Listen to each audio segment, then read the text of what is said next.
Hey, check. That looks good. Hey, I'm running a little behind here. Didn't even do a practice run. We're going to roll right into it because I'm confident some of this can help you and encourage you. And that's what I want to do. My name's James, and I like to encourage people. So here's verse 10 in chapter 9. So they took soot from a furnace and stood before Pharaoh. Moses tossed it into the air, and festering boils broke out on people and animals. When I asked God this morning on my prayer walk what He wanted to reveal to me through the scripture and how I can apply it to my life, I'm reminded of Genesis 1 and what you and I were made out of, the dust.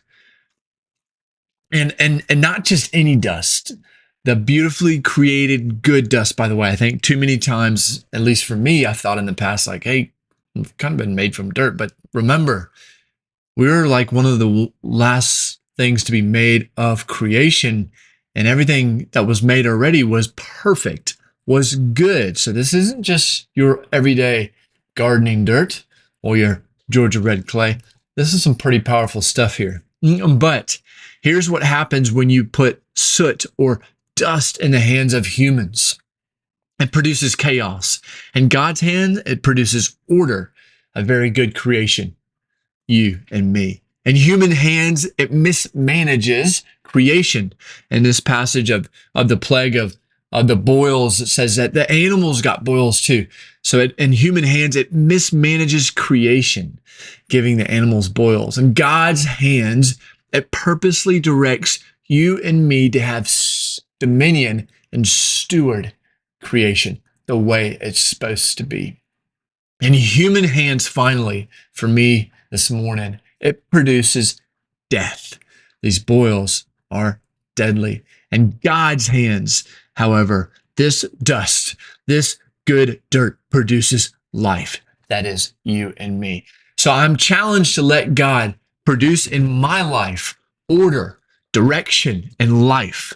Practically, it's surrounding myself with good people in church and good community that are chasing in pursuit after the Lord. It's reading the Word. It's worshiping. It's praying to Him. It's being a part of His church. It's applying all that I've learned then and going and making disciples of all the nations, baptizing them in the name of the Father, Son, and the Holy Spirit, teaching them everything I've commanded you to obey. Jesus says, surely He'll be with us even until the end of the age. What does this look like for you today? What does it look like for you today? For God to create order, life, and purpose for you. And I have the best place in the world to start. Ask Him. He's your loving Father. He will let you know.